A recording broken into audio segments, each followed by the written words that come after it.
వరంగల్లో నడి రోడ్డులో వైద్యుడిపై హత్యాయత్నం జరిగింది. వరంగల్ బట్టుపల్లి మధ్య ప్రధాన రహదారిపై ఘటన చోటు చేసుకుంది. కారులో వెళ్తున్న వైద్యుడు సిద్ధార్థ్ రెడ్డిపై అత్యంత దారుణంగా ఇనుప రాడ్లతో దాడి చేశారు. కారును అడ్డగించి బయటకు లాగి దుండగులు రాడ్లతో దాడికి దిగారు.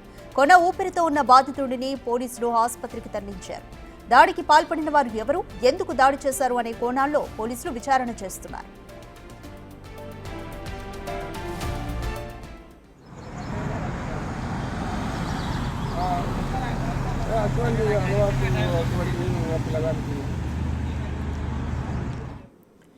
మోర్ డీటెయిల్స్ మా ప్రతినిధి వేణు అందిస్తారు. వేణు, ఎందుకని డాక్టర్ సిద్ధార్థ్ పై దాడి జరిగింది? దాడి చేసిన వారు ఎవరు? ఏమైనా డీటెయిల్స్ తెలుస్తున్నాయా? ప్రస్తుతానికైతే పోలీసులు విచారణ అయితే జరుపుతున్నారు. నిన్న రాత్రి 9:30 ప్రాంతంలో తాను కాజీపేటలో క్లినిక్ నడుపుకుంటాడు. అక్కడి నుంచి 9:30 ప్రాంతంలో హన్మకొండ వరంగల్లోని అంతర్ రోడ్డు నివాసం ఉంటాడు. అక్కడికి తన కారులో ఒంటరిగా వస్తున్న క్రమం లోపల దాదాపు 10 గంటల 15 నిమిషాల ప్రాంతంలోని బట్టుపల్లి శివారు వద్ద రాగానే కొంతమంది యువకులు బైక్ పై వెళ్తూ తన కారును వెంబడించారు. కారును వెంబడించిన కొద్దిసేపటికి తాను పార్కింగ్ లైట్ లాంచ్ చేసి రోడ్డు పక్కన ఆగాడనేటువంటి అక్కడ స్థానికులు సమాచారం ఇస్తున్నారు. సో ఆ తర్వాత 10 నిమిషాల సేపు కార్ లైటింగ్ అలాగే వెలుగుతూ ఉన్నాయి. కొంత శబ్దాలు వినిపించాయి. ఆ తర్వాత వెళ్లి చూసేసరికి రక్త మడుగులో ఆయన పడి ఉన్నాడనేటువంటి విషయమే చెప్పినారు. దీంతో వెంటనే పోలీసులకు సమాచారం ఇవ్వడంతో అంబులెన్స్ లో అతన్ని అయితే ఎనిమిదిని తరలించారు. ఆ తర్వాత మెరుగైన చికిత్స కోసం యశోదకు పంపించారు. ప్రస్తుతానికైతే డాక్టర్ దాడి చేసిన వారు ఎవరనేది కూడా క్లారిటీ లేదు. దీంతో ఆ స్థానికులు కూడా వచ్చిన వ్యక్తులు బైక్ పై వచ్చి హెల్మెట్లు ధరించారు కాబట్టి వాళ్ళని కూడా చూసి గుర్తించే పరిస్థితి లేదు. తనకేమన్నా ఆ వ్యక్తిగత కక్షలు ఏమన్నా ఉండొచ్చు అనేటువంటి కోణంలో పోలీసులు దర్యాప్తు చేస్తున్నారు. మరోవైపు ఆ హంటర్ రోడ్డు బట్టుపల్లి రోడ్ అంతా కూడా అవుట్స్కట్స్ లో ఉండేటువంటి దారి కాబట్టి అటు సైడ్ కొంచెం సీసీ కెమెరాలు కూడా అందుబాటులో లేదు. దీంతో దుండగులు ఎవరనేది గుర్తించడం కూడా కొంత కష్టతరంగా ఉంది. అయితే ప్రధానంగా అక్కడ సెల్ టవర్ లొకేషన్ లను బేస్ చేసుకునే ఎవరు ఆ సమయంలో ఎవరెవరు అక్కడికి వచ్చారనే దానిపైన ప్రస్తుతం పోలీసులు టెక్నికల్ డేటా సేకరిస్తున్నారు. దాని తర్వాతనే అసలు ఆ సమయంలో ఎవరు అక్కడ ఉన్నారనే విషయాలు తెలిస్తేనే దాడికి పాల్పడింది ఎవరంటే క్లారిటీ వచ్చే అవకాశం ఉంది. అయితే డాక్టర్ సుమంత్ రెడ్డి కూడా తాను కూడా ఏది చెప్పలేని పరిస్థితిలో స్పృహ కోల్పోయిన పరిస్థితి ఉన్నాడు కాబట్టి దాడికి పాల్పడిన వ్యక్తి గురించి సమాచారం వచ్చే అవకాశం లేదు. సో దీంతోనే ప్రస్తుతం పోలీసులు ఈ కేసును అయితే సవాల్గా తీసుకొని చూస్తున్నారు. మరోవైపు మరి కొద్ది రోజుల క్రితం నుండి కూడా అటు హంటర్ రోడ్డు ప్రాంతంలో గంజాయి బ్యాచ్ అతిగా తిరుగుతూ వచ్చిపోయే వాళ్ళపై దాడులు పాల్పడుతున్నాయి. సో గంజాయి బ్యాచ్ లో ఒకవేళ ఆ డాక్టర్ పై దాడికి పాల్పడవచ్చే ఆలోచన కూడా పోలీసులు ఉంది. సో మొత్తానికి స్థానికంగా ఉంటున్నటువంటి బస్తీ వాసుల దగ్గర సమాచారం సేకరిస్తున్నారు. అవుట్స్కట్స్ కు సంబంధించి అక్కడక్కడ ఉన్నటువంటి షాపుల వద్ద సీసీ కెమెరా కూడా పరిశీలిస్తున్నారు. కొద్ది రోజుల్లోనే దుండగుల్ని పట్టుకుంటాము, ఎందుకు దాడి చేసిన దానిపై కూడా పూర్తి క్లారిటీ వచ్చాక మీడియాకు ప్రస్తుతం రిలీజ్ చేసినట్టు కూడా పోలీసు చెప్తున్నారు. సో ఓవరాల్ గా డాక్టర్ పై దాడి చేయడము, తలపై తీవ్రంగా రాడుతో కొట్టి చంపాలని ప్రయత్నించడంతో వైద్య వర్గాలతో కలకలం వ్యతిరేకిస్తుంది. మొత్తానికి దీనికి పోలీసులు సమాచారం ఇస్తారు. అఫీషియల్ గా ఏం జరిగింది, ఎవరు దాడి పాల్పడిన విషయం తెలిసే అవకాశం లేదు. Radhika, thank you Venu.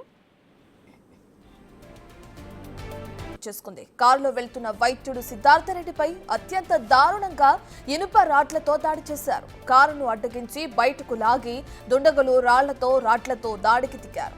ఇక కొన ఊపిరితో ఉన్న బాధితుడిని పోలీసులు ఆసుపత్రికి తరలించారు. దాడికి పాల్పడిన వారు ఎవరు, ఎందుకు దాడి చేశారు అనే కోణాల్లో పోలీసులు విచారణ కొనసాగిస్తున్నారు.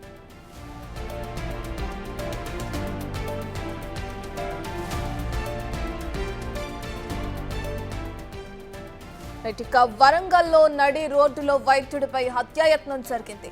వరంగల్ బట్టుపల్లి మధ్య ప్రధాన రహదారిపై ఘటన చోటు చేసుకుంది. కారులో వెళ్తున్న వైద్యుడు సిద్ధార్థ రెడ్డిపై అత్యంత దారుణంగా ఇనుప రాడ్లతో దాడి చేశారు దుండగులు. దానికి సంబంధించిన విజువల్స్ మనం బిగ్ టీవీ స్క్రీన్ పైన చూస్తున్నాం. హైవే పైన ఏ విధంగా తన కారును అడ్డగించి దాడికి పాల్పడ్డారో ఆ విజువల్స్ అన్ని కూడా మనం చూస్తున్నాం. కారును అడ్డగించి ఆ డాక్టర్ని బయటకు లాగి దుండగులు రాడ్లతో దాడికి దిగారు. కొనూపిరితో ఉన్న ఆ బాధితుడిని పోలీసులు వెంటనే ఆసుపత్రికి తరలించారు. అతనికి చికిత్స అందిస్తున్నారు. అయితే దాడికి పాల్పడిన వారు ఎవరు, ఎందుకు ఆ డాక్టర్ పై దాడి చేశారు అనే కోణాల్లో పోలీసుల విచారణ కొనసాగుతుంది. మేము ఆర్డర్ వేస్తున్నాం, సత్యసాయి గార్డెన్ నుంచి ఆర్డర్ వేస్తున్నాం. ఆర్డర్ వేస్తుంటే మేము అక్కడ ఉన్నాం, ఆ మూల మీద ఉంటే ఇటేమో ఆ పార్కింగ్ లో ఇట్లా వేసి ఆల్రెడీ కొట్టుకుంటున్నారు. వాళ్ళేమో కొట్టిళ్ళు హెల్మెట్ పెట్టుకుని బండి మీద వెళ్ళిపోయారు. ఏం బండి అది అందాజ ఐడియా ఉందా? ఏమో అంత దూరం నుంచి అవపడదు కదా చీకట్లా. నువ్వు దగ్గరకు వచ్చేసరికి ఆల్రెడీ పడ్డాడు ఆయన, పడిపోయి కొట్లాడుకుంటాను. అప్పటికి ఆమె నుంచి ఫోన్ చేసిళ్ళు, ఇక్కడ వాళ్ళు వచ్చిళ్ళు, అప్పటికి వచ్చిళ్ళు 3-4 వచ్చిళ్ళు. వాళ్ళు వచ్చి ఆపేళ్ళు, 2 వ్యక్తులు ఉన్నారు, వాళ్ళు వచ్చి ఆపేళ్ళు. దేని మీద వచ్చింది వాళ్ళు? బండి మీద, 2 వీలర్ మీద వచ్చి మాస్కులు గిట్ల ఏమైనా పెట్టుకున్నారు? హెల్మెట్ పెట్టుకున్నారు, ఓన్లీ హెల్మెట్.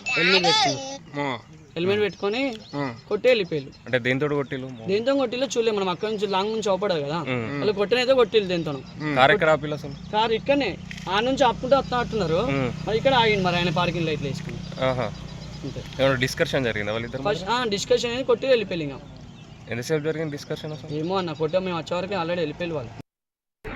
నిన్న డ్యూటీకి వచ్చిందా? నిన్న రోజులాగానే 6 o'clock నుంచి 9:30 వరకు ఉన్నాడు. 9:30కి రిటర్న్ అయ్యింది. వచ్చే దారిలో ఇది జరిగిందని చెప్పి తెలిసి. ఏమన్నా మార్నింగ్ నుంచి ఫోన్లలో ఏమన్నా హడావిడి కానీ?